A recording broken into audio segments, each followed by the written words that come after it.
Dėkuoju gerbiamas Seimo pirmininkė, gerbiami kolegos. Buvo daug pasakyta apie tai, kad šis sveikatos reformos etapas svarstomas nesilaikant procedūrų Seime.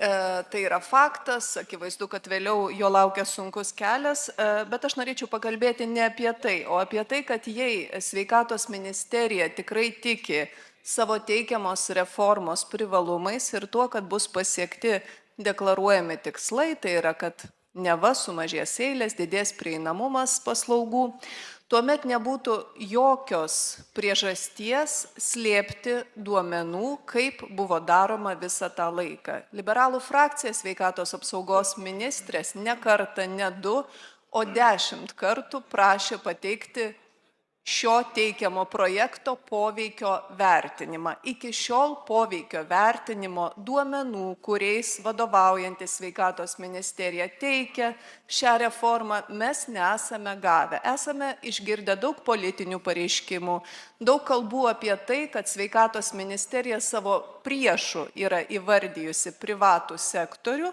ir tikisi, kad nusmukdžius jį kažkaip stebuklingų būdu pagerins paslaugas pacientams. Tačiau ką mes matome realybėje? Mes matome, kad šioje sveikatos reformoje priemokų panaikinimo tiksle nelieka žmogaus, nesimato nei paciento, nei mediko, o yra noras padėti kelioms įstaigoms. Todėl primiktinai kviečiame balsuoti prieš ir neleisti įgyvendinti to, kas sveikatos paslaugų prieinamumą žmonėms tik pablogins.